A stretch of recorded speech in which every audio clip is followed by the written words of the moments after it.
Bonjour à toutes et à tous, bienvenue dans ce nouvel épisode du podcast Athlé en Bretagne. Ce week-end, alors que tous les regards étaient tournés vers les Bouches-du-Rhône pour les championnats de France en salle et des lancers longs, un Breton a brillé de l'autre côté de l'Atlantique. Les habitués du podcast le savent, le Vantais Hugo Morvan est en grande forme en ce début de saison, puisqu'il a flirté avec les 8 secondes à plusieurs reprises depuis quelques semaines. Cette fois, la barrière est franchie, et ce jeune athlète qui a eu 20 ans la semaine dernière s'est offert un cadeau d'anniversaire bien particulier, puisqu'il a égalé l'un des vieux records de Bretagne d'athlétisme, celui du 60 mètres haies toute catégorie, détenu depuis 1984 par le briochin Yannick Vezin. Il a couru en 7 secondes 95 centièmes. Il me l'avait promis, il a tenu parole. Hugo m'a accordé quelques minutes de son emploi du temps bien rempli pour évoquer cette belle performance. Nous avons donc débuté en évoquant le fait que bien qu'il n'ait pas couru en compétition pendant un an entre février 2020 et janvier 2021, il a tout de suite été régulier à un niveau supérieur à celui qui était le sien au moment de l'arrêt des compétitions, ce qui est le signe indiscutable d'un passage de palier. Ouais, c'est ça. Ouais, il y a eu, je dis on parce que c'est un travail d'équipe. On a beaucoup travaillé pendant cet automne, la préparation physique et technique. Et je sentais à l'entraînement qu'il y avait des choses qui se mettaient en place. On a beaucoup travaillé les petits détails que j'avais pas forcément eu le temps de travailler avant. Le fait de ne pas avoir de compétition aussi, ça permet de prendre le temps de bien faire les choses. Et j'ai travaillé des détails techniques et des problèmes physiques, entre guillemets, qui m'avaient empêché de m'exprimer complètement les saisons auparavant. Ce travail a bien marché et j'ai pu revenir en compétition sur des bonnes bases et ça s'est vu. Ta progression n'est pas plus physique que technique ou l'inverse, tu as progressé un peu partout, c'est bien ça?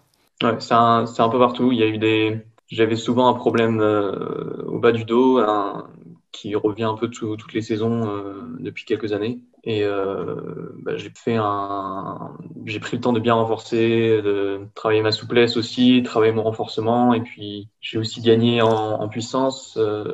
J'ai passé plus de temps dans la salle de muscu. Et puis aussi derrière, il y a eu un gros travail technique où j'ai travaillé les détails techniques, essayer des nouvelles choses, des consignes de course qui marchent ou qui marchent pas. Et là, ce week-end aussi, c'est des nouvelles consignes de course qui ont bien marché, donc en progression encore. Ouais. Alors ces consignes, peux-tu nous en dire plus? C'était un point technique en particulier? Ouais, non, c'est plus dans des intentions, parce que sur il y a énormément de choses à penser. Il y a les bras, il y a les jambes, il y a ce qu'on fait avec son bassin, ce qu'on fait avec ses épaules, tout ça. Et en fait, moi, je peux pas me concentrer sur tout en même temps. Et donc, en fait, quand on parle, en tout cas avec mon coach, quand on parle de consigne de course, c'est quel point est-ce que je vais me concentrer sur cette course?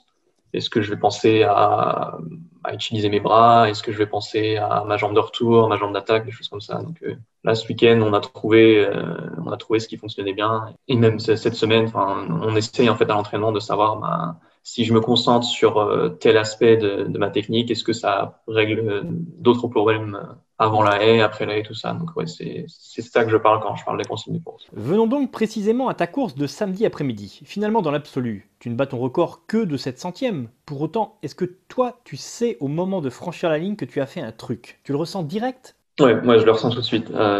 Les courses qui ont suivi mon 8,05 le mois dernier, à chaque fois il y avait un départ qui était pas bon, une haie qui était tapée ou quelque chose qui allait pas dans la course. Donc il y avait de la frustration un peu. Et puis, il y avait aussi cette barrière mentale un peu qui s'accumulait dans ma tête.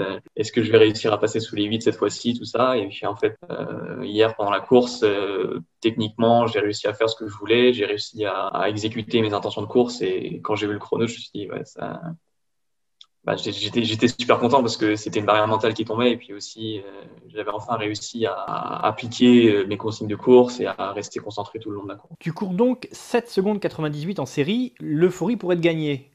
Est-ce que tu penses tout de suite à te mobiliser pour la finale qui se déroule quelques heures plus tard et à la possibilité d'aller encore plus vite? Ouais, tout à fait. Ouais. Après la course, j'ai eu pas mal de copains qui sont venus me voir parce qu'ils savaient que c'était une étape importante pour moi. Et puis un chrono sous les 8, bah forcément, c'est super bien. Et puis, mais tout de suite, je suis allé voir mon coach et je lui ai dit, alors, c'est pas fini, il reste encore la finale. Et puis, je sais que je peux courir mieux. Je sais qu'en général, même quand j'étais en France, ma deuxième course était toujours meilleure que la première. Cette saison, il y a eu beaucoup de finales directes, donc pareil, quand je courais 8,08 en série, je me disais bah, qu'est-ce qui pourrait se passer si j'avais une finale. Donc tout de suite, je savais qu'il fallait pas se laisser emporter, que la journée n'était pas finie. Tu as la chance d'avoir dans ton groupe d'entraînement un athlète qui court un peu plus vite que toi.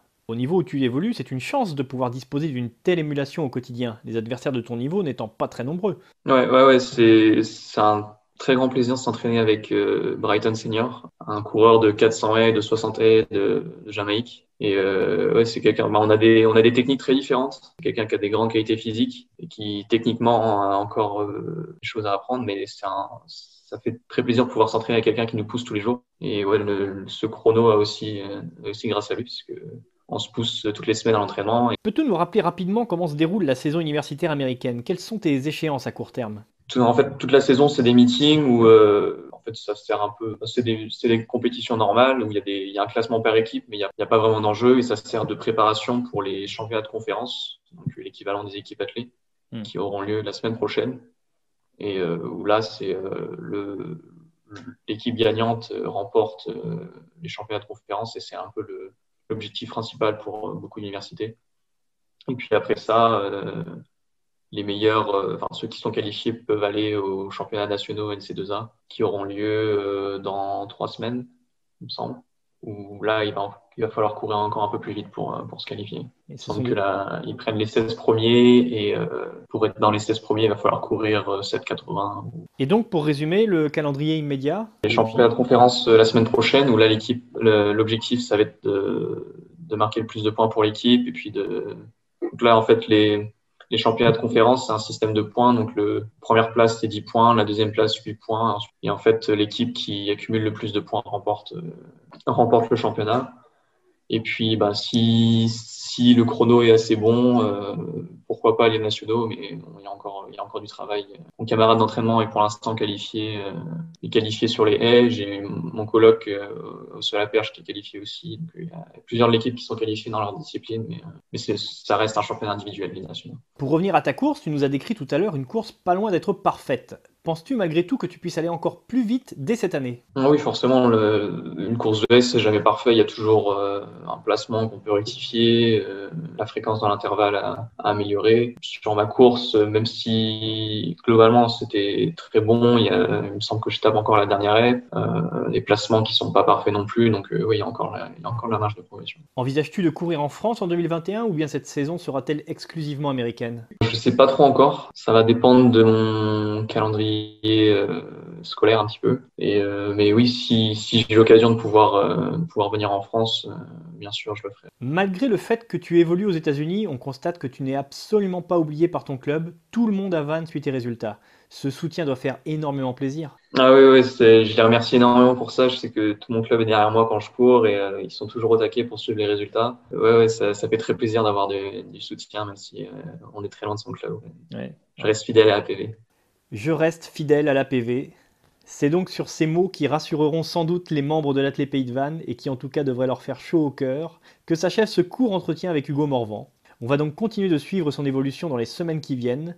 Peut-être que de nouvelles bonnes surprises sont à attendre du côté de l'Université du Dakota du Sud.